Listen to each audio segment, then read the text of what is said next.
Bonjour à tous et à toutes. Aujourd'hui, nous allons essayer de voir ensemble comment est-ce possible qu'une personne vécue un moment difficile dans sa vie, un moment critique, problématique, en fin de compte remarquera que le problème est la solution. La Torah nous raconte quand les Bnei Israël étaient esclaves en Égypte, travaillaient très très dur, Akadosh Baruch Hu demanda à Moshe Aaron de partir vers Paro, lui demander de délivrer les Bnei Israël. Moshe Aaron rentre dans le palais chez Paro, demande, s'il vous plaît, on demande de délivrer les Bnei Israël. Et là, Paro leur dit, qu'est-ce que vous avez dit? J'entends mal. Moshe Aaron leur dit, les Bnei Israël doivent sortir, servir Hachem dans le désert, sacrifier des corbanotes. J'ai mal entendu. Paro il dit, mais je ne comprends pas, c'est qui Hachem? Sortir d'Égypte, il n'est pas question. Les Bnei Israël ne sortiront pas d'Égypte. Et sachez-le, d'ailleurs, puisque vous avez demandé une faveur pareille, non seulement qu'ils ne sortiront pas d'Égypte, ils travailleront plus dur. Ils devront ramener la paille eux-mêmes et les Égyptiens ne donneront plus de paille. Moshe et Aaron sortent du palais un peu tristes. Ils comprennent que le mal sur les Bnei Israël va être encore plus difficile. Et les policiers des Juifs, qui étaient là pour garder les Juifs, voir s'ils travaillaient bien, sont venus chez Moshe et Aaron et se sont plaints vers eux. Qu'est-ce que vous avez fait? Regardez, vous avez aggravé notre situation. La situation a dégradé. On travaille tellement dur à cause de vous. Entre guillemets, les policiers juifs se disent, Moshe et Aaron, à cause d'eux, on travaille dur. Moshe et Aaron, c'est notre problème. Mais la vérité, la Torah nous raconte. Moshe et Aaron, c'est votre délivrance. C'est ce que vous recherchez. Vous recherchez de sortir d'Égypte, de cet esclavage. Et Moshe et Aaron, c'est les envoyés d'Akadosh Baruch Hu. C'est eux qui vont vous faire sortir d'Égypte. Pareillement, quand les Bnei Israël enfin sortis d'Égypte, Akadosh Baruch Hu les contourne dans le désert. Les contourne. Mais tout ça pour arriver où? Pour arriver face à la mer Rouge. Qu'est-ce qu'on fait? De notre droite, le désert, de notre gauche, la montagne. Mais le plus grand problème, c'est que derrière nous, qui court derrière? Les Égyptiens. Qu'est-ce qu'on peut faire? Les Bnei Israël se retournent vers Moshe et Aaron et leur disent, mais dites-moi, on était en Égypte. Est-ce qu'il n'y a pas des tombes en Égypte pour que vous nous avez ramenés ici pour mourir dans le désert? Moshe, sachant une chose, comme chaque juif le sait, quand on a un mal, on a un souci, on a un problème, chas v'shalom, levons les yeux vers Akadosh Baruch Hu. Moshe prie à Hachem. Et là, Akadosh Baruch Hu lui répond une réponse étonnante. C'est pas le moment de prier, Moshe. Daber el Bnei Israël ve'Isaou. Ma titzak elai. Daber el Bnei Israël ve'Isaou. Pourquoi, Moshe, tu me pries maintenant? C'est pas le moment. Dis au Bnei Israël d'avancer. Mais la question se pose. Mais où avancer? Où? Il y a la mer devant. Mais si Akadosh Baruch Hu a dit avancer, il faut avancer. Nachshon ben Aminadav, le premier à sauter dans l'eau. Quand l'eau est arrivée jusqu'à son nez, Akadosh Baruch Hu fait un miracle extraordinaire. La mer coupée en deux. Une muraille d'eau de leur droite, une muraille d'eau de leur gauche. Et les Bnei Israël, Betor Hayam Bayabasha. Sur la terre, mais dans la mer. Les Égyptiens, qui arrivent derrière, ils regardent la mer coupée en deux, un petit calcul vite fait, ils se disent, non, c'est pas que pour les Bnei Israël. C'est naturel. Ce qui se passe ici, la mer a été coupée en deux, c'est naturel, c'est pour tout le monde. Et là, ils commettent leur erreur la plus grande. Ils rentrent dans la mer avec toute leur richesse. Et la mer se retourne vers eux. Qu'est-ce qu'on remarque? Les Bnei Israël, quand ils étaient devant la mer, ils se disent une chose. La mer, c'est un souci. C'est quelque chose qui nous a mis dans une situation critique. On n'a plus où se sauver. Mais la vérité, la Torah nous raconte, la mer était la solution des Bnei Israël. Et c'est pour cela que grâce à la mer, les Égyptiens ont été noyés dans l'eau. De même, nous voyons avec l'histoire de Yosef et ses frères. Les frères de Yosef haïssaient Yosef d'une façon terrible. Ils étaient prêts à le tuer. En fin de compte, ils décidèrent de le jeter dans un puits et ensuite, ils l'ont pris du puits, ils l'ont vendu aux Ishmaélim. Après beaucoup d'années, quand Yosef devient roi en Égypte, Yaakov demande à ses fils, s'il vous plaît, montez en Égypte, j'ai entendu qu'il y a de quoi manger. Chez nous, il y a la famine. Partez chercher un peu de nourriture. Les frères sont contents de commettre la mitzvah de Kibbout Orim et vont vers l'Égypte. Mais avant de rentrer en Égypte, ils décidèrent un petit regret sur la vente de Yosef. Qu'est-ce qu'on va faire? On est 10 frères. Les 10 frères vont entrer par 10 portails. Chercher Yosef. Chacun cherche Yosef. Malheureusement, ils sont rentrés par 10 portails, se sont tous retrouvés devant le palais de Paro, mais personne n'a trouvé Yosef. Et là, ils avancent vers Paro, et comme la Torah nous raconte, Yosef devant eux les reconnaît, mais les frères ne reconnaissent pas Yosef. Et Yosef commence à les questionner. Pourquoi êtes-vous venus en Égypte? Ils se sont dit, on est venu chercher de la nourriture, il n'y a pas de quoi manger. Ah, vous êtes venus chercher de la nourriture. Alors pourquoi êtes-vous rentrés par 10 portails? Pourquoi vous n'êtes pas rentrés par un portail, tout le monde? Et là, les frères, ils commencent à raconter à Yosef, on était 12 frères, il y a un qui est plus avec nous, et Binyamin, le petit, est resté avec son père. On est venu rechercher, on a dit, on va chercher notre frère. Yosef leur dit, ces histoires, on les connaît. Vous êtes venus espionner l'Égypte. Les frères sont choqués. On nous accuse d'espionnage. Mais on est venu chercher juste notre frère. C'est pas possible. Si vous voulez prouver que vous n'êtes pas des espions, Yosef restera devant, Shimon restera chez moi, et vous allez chercher Binyamin. Les frères sont partis chercher Binyamin, jusqu'à que Yaakov accepta de laisser Binyamin partir avec eux. Et ils retournent en Égypte. Là, Yosef les reçoit avec joie et leur dit, enfin, vous avez vraiment prouvé votre vérité. Venez, asseyez-vous, mangez. Il a délivré Shimon. Et il vient là pour les envoyer retourner chez Yaakov. Mais Yosef demande à son employé, s'il vous plaît, prenez le gobelet de Paro, faites-le rentrer dans le sac de Binyamin. Et l'employé la fait rentrer dans le sac de Binyamin. Après qu'ils sont sortis, il court derrière l'employé et leur dit, mais ça va pas, qu'est-ce que vous avez fait?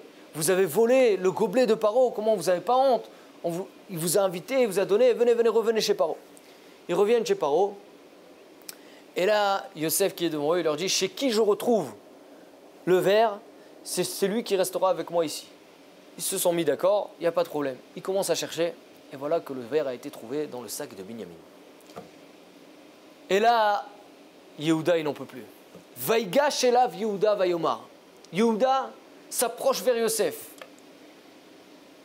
et lui dit, il n'est pas question, Binyamin est obligé de retourner avec nous chez son père. Nafsho kshura benafsho. Son âme est attachée à son âme de son père. Si lui reste là, son père va mourir. Nous, qu'est-ce qu'on remarque de cette histoire? Pendant toute la discussion des frères avec Yosef, ils se disent, celui-ci, c'est un rachat, il nous en veut, il nous accuse, c'est quelqu'un de méchant, c'est notre problème. Mais la vérité nous raconte la Torah. Vous voyez le mal, mais ce problème est votre solution. C'est celui que vous avez recherché pendant tout ce temps. C'est celui que pour lui vous êtes rentré par 10 portails. C'est celui-ci est devant vous. C'est Yosef Hatzadik. Et quand Yehuda s'approche vers Yosef et lui dit, je suis prêt à me battre, je suis prêt à tout faire pour apporter Binyamin chez son père, là Yosef lui dit, ce sont là, comme quoi vous avez pitié de papa, vous avez peur qu'il va mourir, vous avez de la peine pour lui. Je ne l'ai pas entendu il y a des années quand vous avez vendu Yosef. Si vous avez fait une vraie tchouva, si vous avez un vrai regret à ce point-là que vous n'êtes pas prêt que papa aura du mal, alors sachez-le une chose. Ani Yosef Aod Avichai. Yosef se dévoile vers ses frères. Chers amis, c'est un fameux message que la Torah nous donne, un vrai cadeau, de savoir, de prendre ce message dans notre vie personnelle. Nous pouvons avoir des difficultés avec son conjoint, nous pouvons avoir des difficultés avec son voisin, avec son collègue au travail, avec son élève à l'école, avec son fils, que ce soit quoi que ce soit. Mais la Torah nous dit une chose, de même façon que les Béné Israël ont dû sauter dans l'eau, il y a des moments où il ne faut pas prier, il faut changer en soi-même, il faut changer ce que tu es.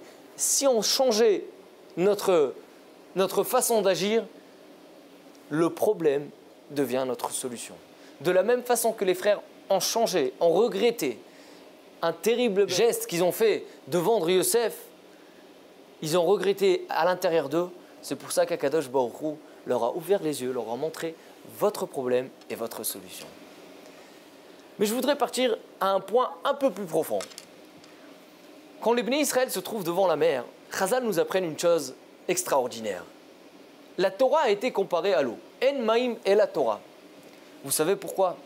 De même façon que les poissons ne peuvent pas vivre en dehors de l'eau beaucoup de temps, la même chose, les Béné Israël, sans la Torah, ne peuvent pas vivre.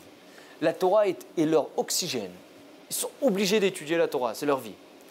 Donc, quand les Béné Israël se trouvent devant la mer, entre mots, on peut dire devant l'eau, c'est la Torah.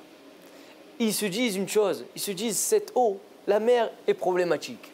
À cause d'elle, on ne peut pas se sauver des Égyptiens. Mais en fait, quand ils remarquent que c'était leur vraie solution, qu'Akadosh Baruch Hu, grâce à ça, les a sauvés des Égyptiens. La même chose chez nous dans notre vie. Il est très possible de trouver un homme, il tourne à Paris, il a très très faim. Il a très très faim.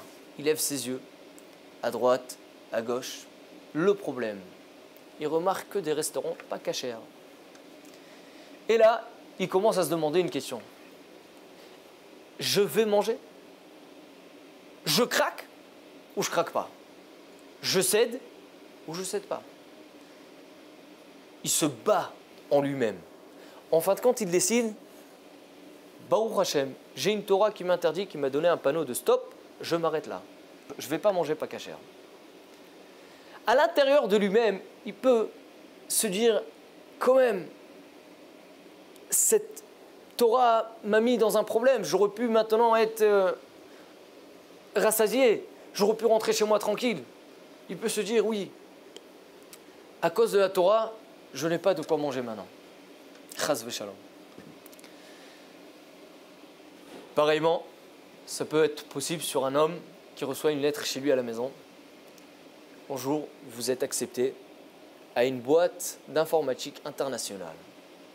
Ah, enfin, combien de temps je cherche la parnassa, arrivé, ce vrai boulot, un vrai travail que je cherchais. Mais le problème, à la fin de la lettre, il y a écrit une condition. Il faut travailler le samedi. Ah, là je suis dans un problème.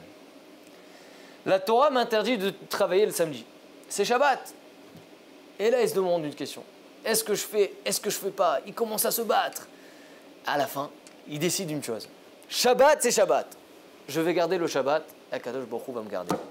Mais à l'intérieur de lui-même, peut la même chose se retrouver une bataille et se dire, j'aurais pu être maintenant arrangé de tous les côtés. C'est une voiture, un portable, un salaire, c'est une secrétaire, vivre le top des travails et être tranquille toute ma vie. Mais la vérité, justement, quand la Torah nous dit tu ne dois pas travailler le Shabbat, que nous ne devons pas travailler le Shabbat, il faut savoir que parce que le Shabbat, c'est la bracha. Et au contraire, c'est un signe pour lui que ce boulot n'est pas pour lui. Parce qu'Akadosh Baruch Hu ne lui envoie pas la parnassa d'une source qui est contrairement à ce qu'a dit Akadosh Baruch Hu. Gardez le Shabbat. On raconte sur deux entrepreneurs. Ils travaillaient dans le chantier un à côté de l'autre. Et pour rabaisser un peu les prix, ils décidèrent de commander toute la marchandise qu'ils ont besoin ensemble. Comme ça, ils rabaissaient les prix du fer, du ciment, des trucs qu'ils avaient besoin pour la construction. Et voilà qu'un vendredi soir, c'était deux personnes, c'était Moshe et Chaim. Moshe, c'était un religieux très très fort, Shomer Shabbat, mitzvot, pour lui la Torah c'était très important. Malheureusement, Chaim, Shabbat, la Torah, c'était pas trop son domaine, la religion.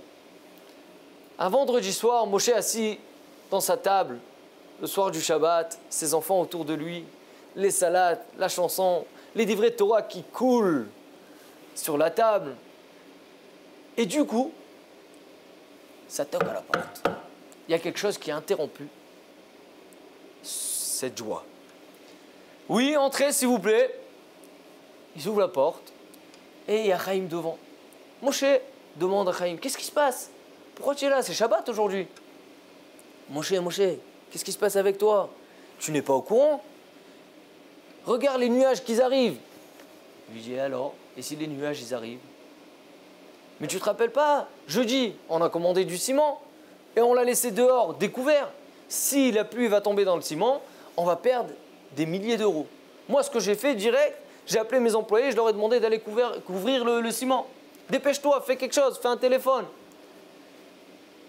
Et là, Moshe commence à lui chanter.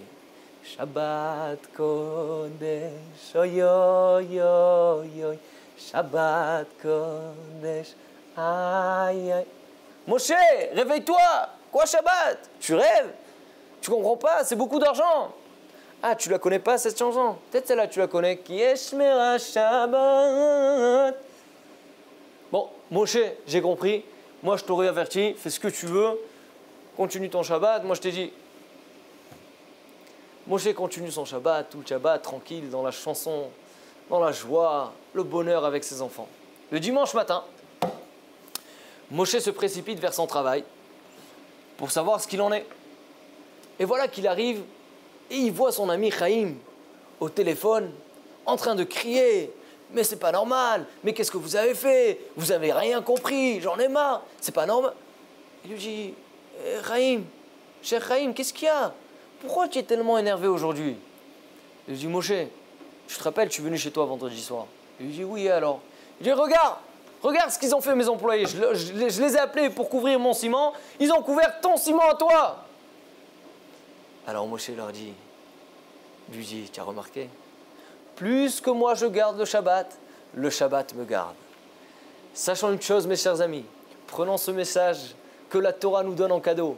C'est quelque chose de tellement beau de savoir que la Torah, chas v'shalom, n'est pas notre problème, que la Torah c'est notre bracha, c'est notre solution.